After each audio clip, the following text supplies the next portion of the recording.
요즘엔 막장 드라마를 안 봐도 될 것 같습니다. 80개 계열사, 10만 명의 임직원을 거느린 재벌 롯데를 보고 있으면 웬만한 막장 드라마 저리 가라는 장면들이 연일 연출되고 있습니다. 과연 세계 5위의 기업이라 말할 수 있는지조차 부끄러운 작태인데 이 사안부터 김성재 전 한겨레신문 기자와 함께 짚어보겠습니다. 안녕하십니까? 네, 안녕하십니까? 예, 한 주 건강하셨고요. 네.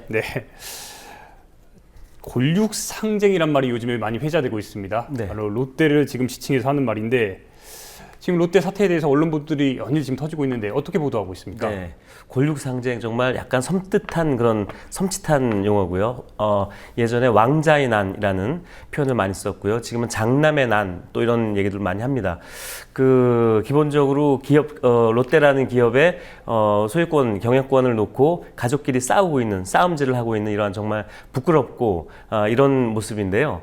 언론이 말씀하신 대로 우리나라 지금 5대 기업 재벌 10대 기업 안에 드는 굉장히 큰 기업이지 않습니까?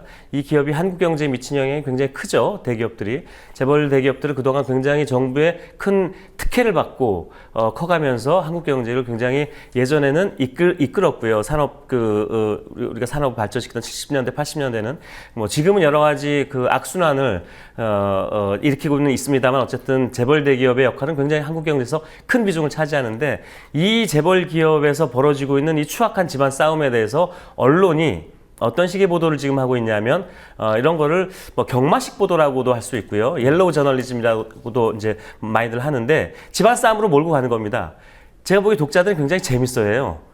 너무 드라마틱하고 막장 드라마 말씀하셨지만 우리나라에 언제부터인가 막장 드라마들이 막 나오고서 가족끼리 싸우고 배신하고 이런 것들을 보면서 굉장히 카타르시스를 느끼고 재밌어하고 했는데 이 지금 영화 드라마 같은 장면이 벌어지고 있지 않습니까? 그런데 이 사건의 본질은 언론이 지켜봐야 될 본질은 뭐냐면 재벌 대기업이 왜 이런 추악한 싸움 신뢰도를 떨어뜨리고 한국 경제 신뢰도를 떨어뜨리고 한국 경제에 큰 폐해를 가져오는 이런 문제들이 생기는가를 언론이라면 제대로 짚어내는 이런 기사와 사설들을 써야 되죠. 그런데 지금 대부분의 언론을 보면은 마치 형과 아버지 그리고 둘째 아들 이 둘이 나눠서 싸우고 있는 싸움질을 하고 있는 이 싸움을 마치 스포츠 경기를 중계하듯이 경마를 중계하듯이 이렇게 좀 보도를 하고 있다는 게 지금 문제인데요.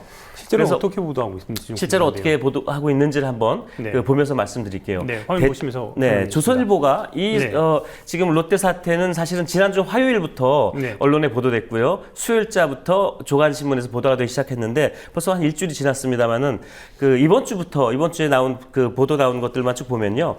조선일보부터 먼저 한번 보겠습니다. 조선일보부터 먼저 보겠습니다. 일면 제목이요. 국민 우롱하는 롯데 일가의 막장극이다. 그리고 역시 일면에 신격호 동빈을 한국 롯데 회장으로 임명한 적 없다.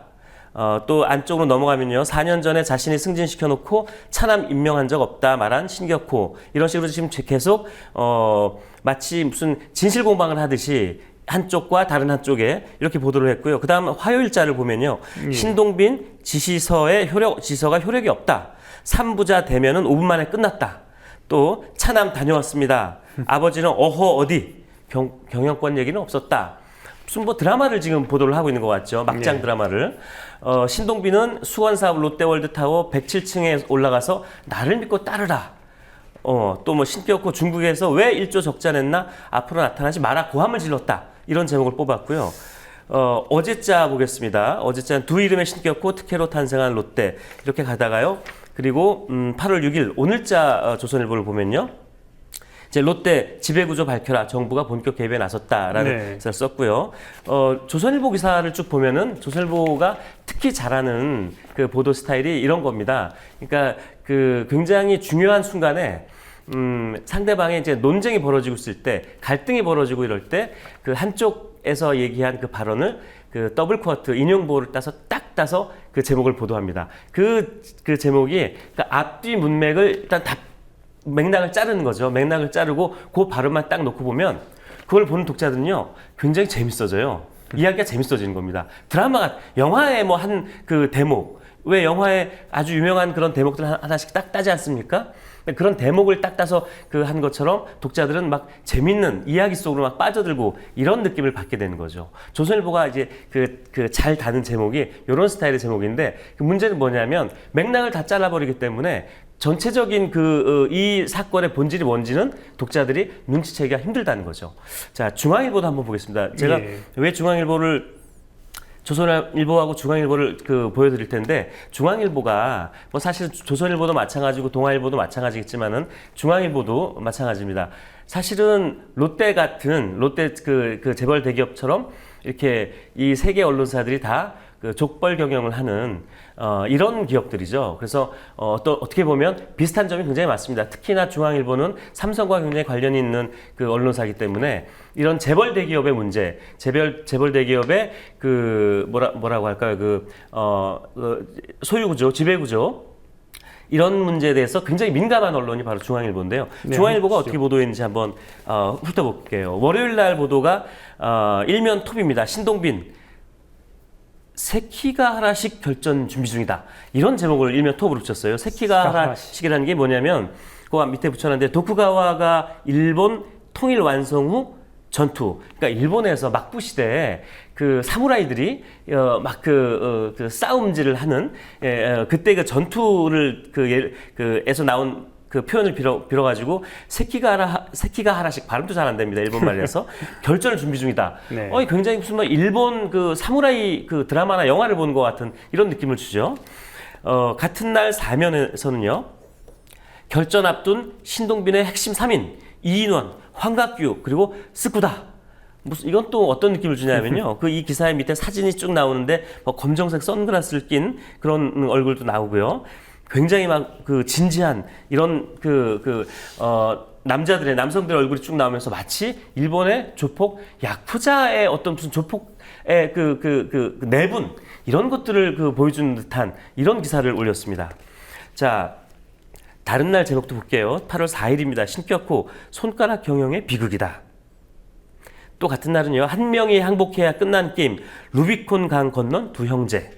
또 신동빈 아버지와 5분 면담, 분위기는 훈훈했고 형님이 격노했다. 거의 제가 아까 그 조선일보 기사를 보여드렸는데 조선일보 기사와 제목이 거의 비슷하죠. 그러니까 그 앞뒤 맥락보다는 딱 그 인용 부호만 써서 보여주는, 그래서 굉장히 드라마틱한 이런 것들을 보여주고 있습니다. 중앙일보 8월 4일자 그 오피니언에는요, 이런 기사가 났습니다. 신격호 고집이 자초한 형제의 난. 이 롯데그룹의 지금 문제가 신격호 회장의 총괄 회장이라고 하는데요. 이분이 고집이 자초했다. 이렇게 지금 몰고 가고 있는 거죠. 이게 뭐냐면은 이 사태의 본질이 대한민국 수많은 재벌 대기업의 지배구조의 문제. 정말 너무 기가 막힌 전 세계적으로 아주 조롱을 받고 있는 그런 문제가 있지 않습니까?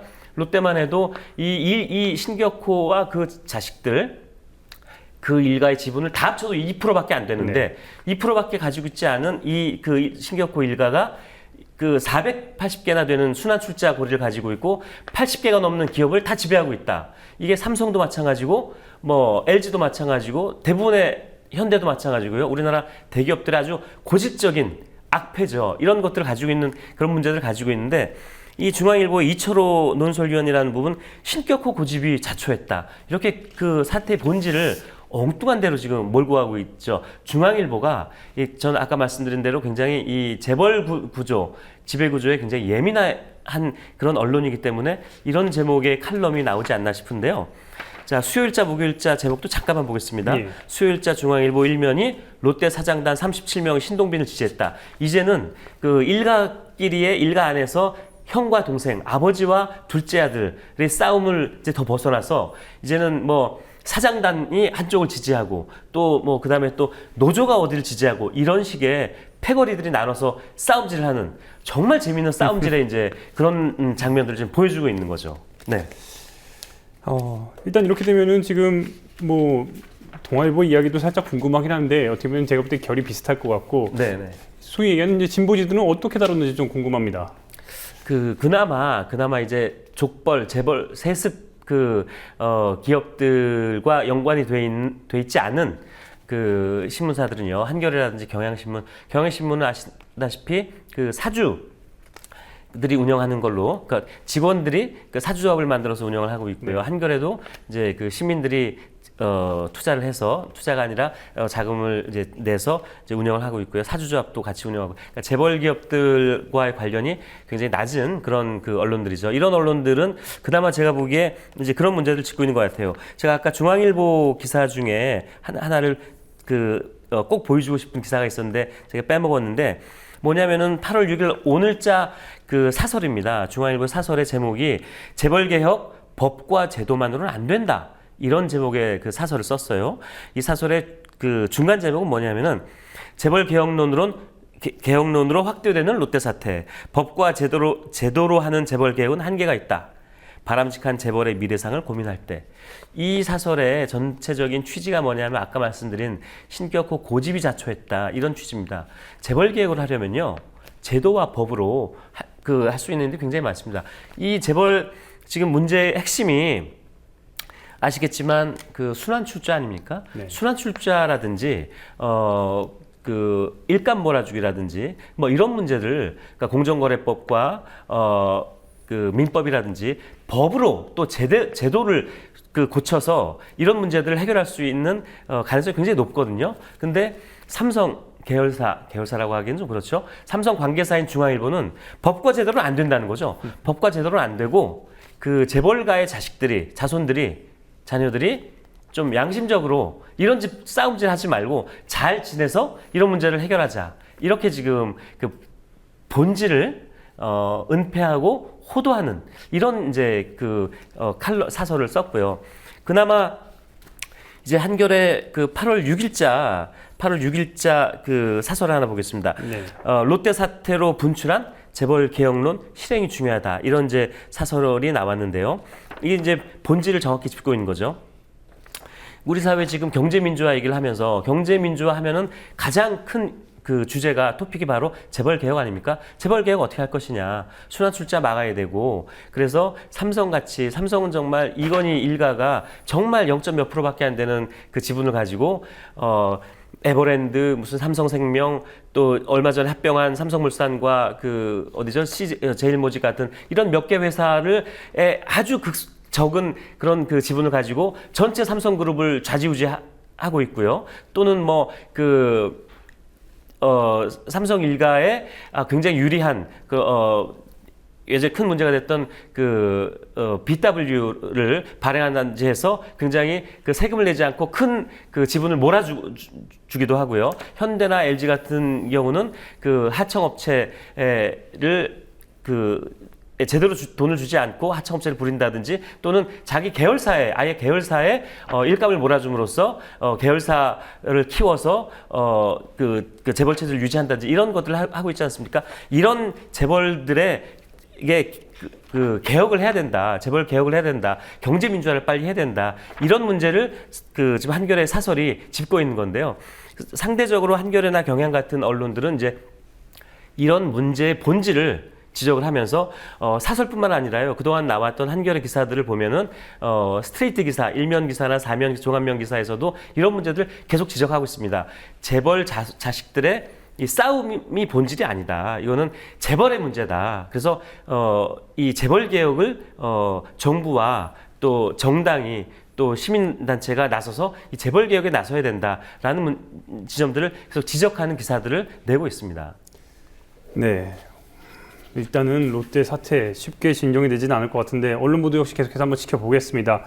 예, 다음 사안으로 넘어가서 박근혜 대통령이 연일 오늘 대국민담화도 마찬가지고 노동개혁에 굉장히 방점을 찍고 있습니다.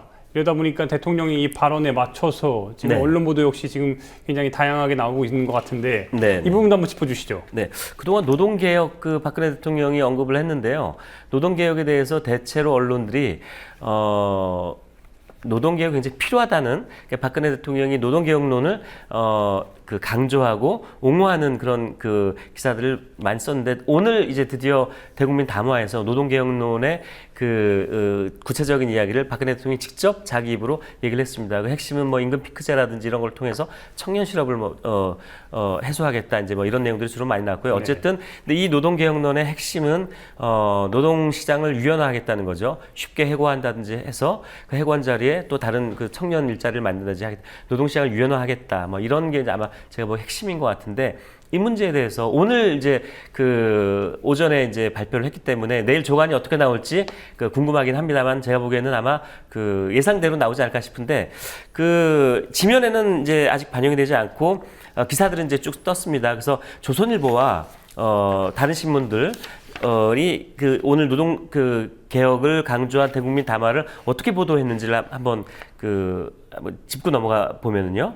우선 조선일보가 오늘 기사에 대해서 여러 건의 이제 기사들 인터넷 기사로 올렸는데 박 대통령 담화 첫 번째 과제는 노동시장 개혁이다. 이런 그대로 이제 받아쓰기를 한 거죠.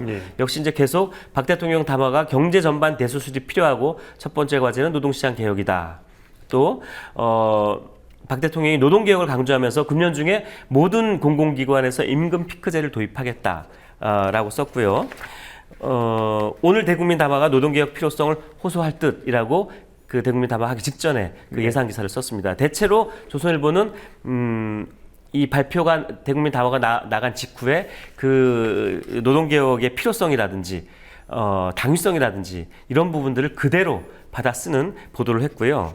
자, 조선일보 말고 그다음에 중앙일보를 보겠습니다. 역시 중앙일보도 아까 말씀드린 대로 이 재벌 문제, 그러니까 이 문제는 뭐냐면요. 노동개혁을 박근혜 대통령이 얘기를 꺼냈을 때 야당과 또 시민사회들과 전문가들은 한국 경제에 지금 가장 시급한 화두가 개혁을 하려면 노동개혁이 아니다. 경제를 활성화시키고 경제를 제대로 끌고 가려면 노동개혁의 문제가 아니라 재벌개혁이다라는 이야기를 여러 차례 했거든요. 그리고 사실은 경제민주화가 경제를 활성화시킬 수 있는 굉장히 직접적이고 필요한 조치인데 정책인데 경제민주화를 하려면 노동개혁이 1순위가 아니라 재벌개혁이다. 이런 얘기들을 그동안 꾸준히 해왔는데요. 중앙일보를 보면요. 오늘 아침자입니다. 그러니까 오늘 아침에 대국민 담화가 나오기 전이죠. 나오기 전에 오늘 아침자에 중앙일보 1면이 이 기사입니다. 최태원 SK그룹 회장과 구본상 전 LIG 넥스원 부회장, 김승현 한화그룹 회장 사면한다. 이 얘기가 나왔어요. 이야기를 이제 아직 사면 대상이 결정되지 않았지만 아마 이렇게 해서 13일 국무회의에서 최종 결정할 것이다. 라는 예측 보도를 했는데 여기에 이제 어떻게 제목을 달았냐면은 경기 부양을 위한 광복절 특사다.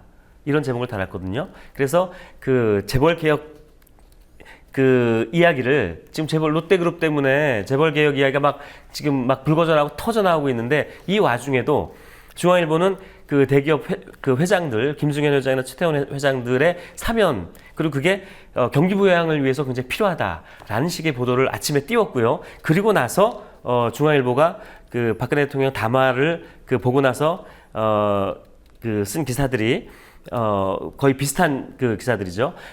노동개혁이 필요하다라는 기사들을 이제 이후에도 쏟아냈고요. 동아일보도 한번 보겠습니다. 동아일보를 보면은요, 동아일보도 박 대통령이 제도약을 위해서 경제 전반 대수술이 불가피하고 그 첫 과제가 노동개혁이다. 이런 제목으로 여러 건의 기사들을 이제 쏟아냈습니다. 역시 저는 지금 어떻게 이렇게 롯데그룹 문제가 터져 나오면서 재벌 개혁에 대해서 사람들이 굉장히 필요성이 대두되고 있고 목소리를 높이고 있고 이 상황에서 어떻게 재벌 회장들 사면 이야기가 이 시점에서 나올 수 있는지, 이걸 일면 톱으로 쓸 수 있는지, 그리고 박근혜 대통령의 노동개혁 이 주장을 그대로 받아쓰기를 할 수 있는지, 노동개혁보다는 재벌개혁을 먼저 얘기하는 것이 이게 너무나 상식적이고 당연한 이야기가 아닌가라는 생각을 하는데, 역시나 이 재벌 구조와 지배구조와 비슷한 구조를 가지고 있는 이 족벌 신문들은 여전히 이 재벌개혁보다는 박근혜 대통령이 얘기하는 노동개혁, 노동시장 유연화, 이 이야기를 계속 지금 꺼내고 있는 것 같습니다. 네. 많은 시청자들이 우리 김성재 전 한겨레신문 기자의 이야기를 좀 많이 들었으면 좋겠는데 네. 예, 계속해서 다른 주제도 한번 보겠습니다. 최근에 대통령의 동생이죠, 박근영 씨가 참 황망한 발언을 했습니다. 네, 그렇습니다. 정말 황망하다는 표현 외에 제가 쓸 말이 없는데 이 부분에 있어서 언론들은 어떻게 보도를 했습니까? 이게 그 보도가 이제 시작이 되고 나서 저는 그 포털에서 일단 굉장히 그냥 와글와글 이제 난리가 났고요.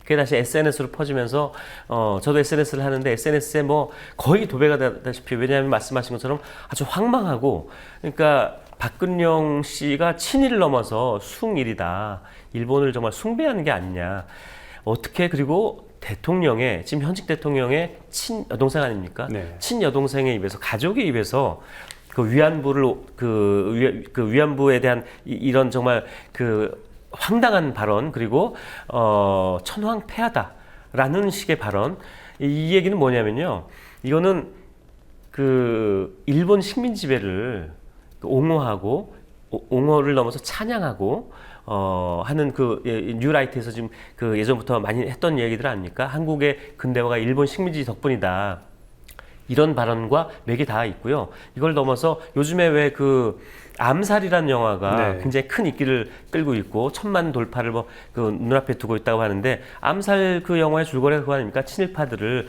우리 그 독립군들이 그 암살하고 처단하고 응징하는 그런 내용 아닙니까? 그게 굉장히 사람들한테 지금 인기를 끌고 있는, 관심을 끌고 있는 이런 와중에 박근혜 씨의 발언은 독립운동의 가치와 의미, 그리고 곧 이제 8.15 이제 그 광복절이 돌아오는데 우리 민족의 해방, 이 해방의 의미와 가치를 완전히 이거는 그 부인하고, 폄하와 폄훼를 넘어서 부인하고 짓밟는 이런 이야기거든요. 이게 대통령 친여동생의 입에서 나왔다는 사실이 정말 너무나 놀라운데요. 그래서 이 발언이 알려지기 시작하면서 포털과 SNS는 굉장히 이것 때문에 그냥 거의 뭐 난리가 났어요. 그런데 종이신문들에서는 그다지 보도가 많이 안 됐습니다. 특히나 제가 조선일보 기사를 하나 가져왔는데, 조선일보는 그 오늘자 12면에 아주 조그만 박스로 이 사실을 보도를 하긴 했는데, 나머지 언론들은 대체로 보도를 하지 않았고요. 오늘자 경향신문은 이거를 사회면에 굉장히 크게 보도를 했습니다. 그래서 일왕을 천황폐하라니 박근영이 창피하다, 이런 이제 그 각계의 비판이 이어지고 있다는 이런 이제 기사를 실었고요. 근데 왜 저는 이 이야기를 이제 SNS나 포털이 아니라, 포털의 서가 아니라 그 제도권 언론들이 이 이야기를 왜 더 중요하게 다루지 않는지, 이거는 그러니까 박근영 씨 어떤 개인이 한 얘기가 아니라, 박근영 씨가 또 어젠가 또 나와서 일본 방송에 나와서 그 얘기를 했지 않습니까? 이 내 얘기가 박근혜 저 언니의 생각하고 똑같을 것이다, 이렇게까지 얘기를 했거든요. 그러면은 박근혜 대통령이 여기에 대해서 반응을 해야 됩니다. 여동생이거든요.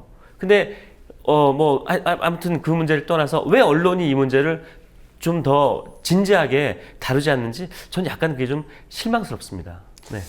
네, 이 때문에 이 한겨레에서 지금 보도한 내용이 좀 짚어볼 만한데, 이런 부분에서 이렇게 어떻게 보면 반역죄, 특히 독일에선 이런 비판 언론한테 반역죄 싫어하는 검찰총장이 해임됐다는 이런 보도가 있는데, 이 부분도 짧게 한번 소개시켜 주시죠. 이 기사는요, 이 기사는 몇 개 언론에 보도가 됐는데, 네. 한겨레 신문을 가지고 왔습니다. 왜 가지고 왔냐면은 우리나라 언론이 굉장히 이제 그 정부에 대한 비판 많이 이제 이제 한겨레나 경향이나 이런 매체들 하고 있는데, 여기에 대해서 예를 들어서 국정원이 이번에 해킹 민간인 사찰 관련해서 이제 보도를 막 하면은, 이제 국정원과 청와대죠. 청와대에서 이제 해당 언론사 또 기자들을 마구 이제 검찰에 고발을 하죠. 네. 특히나 최근까지도 그 기자에 대해서 우리나라의 대표적인 악법이 있지 않습니까? 국가보안법을 걸어서 빨갱이 종북몰이를 하면서 고소를 하고 고발을 하고 하는 이런 일들이 굉장히 이명박 대통령과 박근혜 대통령이 취임하면서 굉장히 많이 늘었는데, 독일에서 제가 보기엔 이와 비슷한 사례가 벌어졌는데, 이런 사례를 독일에서는 어떻게 해결했는지 이걸 보여주는 기사였어요. 그래서 가지고 와봤는데, 독일의 한 인터넷 매체가 독일 정보기관이 온라인으로 감시 활동을 벌였다고 하는 거죠. 우리나라에 지금 국정원이 해킹을 하고 있는 것처럼, 아마 아주 똑같지는 않은 것 같고요. 비슷한 일이 벌어졌는데, 이거를 문제 삼아서 기사를 썼습니다. 이 인터넷 매체에서. 그랬더니 그 독일 검찰이 이 매체의 인터넷 매체 기자 2명을 국가 반역 혐의로 수사를 했다는 거죠.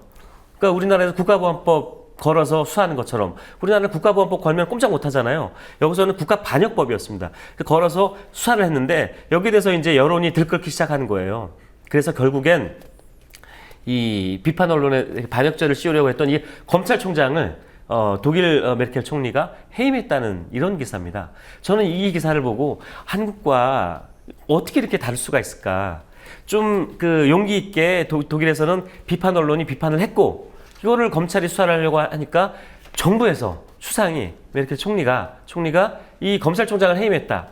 이거는 정말 우리나라에서 상상도 할 수 없는 일이 독일에서는 벌어진 거죠. 이런 소식들을 한겨레 보도를 했는데 다른 언론에서도 좀 이런 뉴스를 좀 보고 비판할 땐 좀 자유롭게 비판을 하고 비판한 걸 가지고 그 검찰이나 국정원이 무슨 국가보안법이 이런 걸 가지고 고발한다든지 고소를 하면 대통령이 또 시민단체가 나서 이거는 말이 안 된다. 검찰총장 해임해라.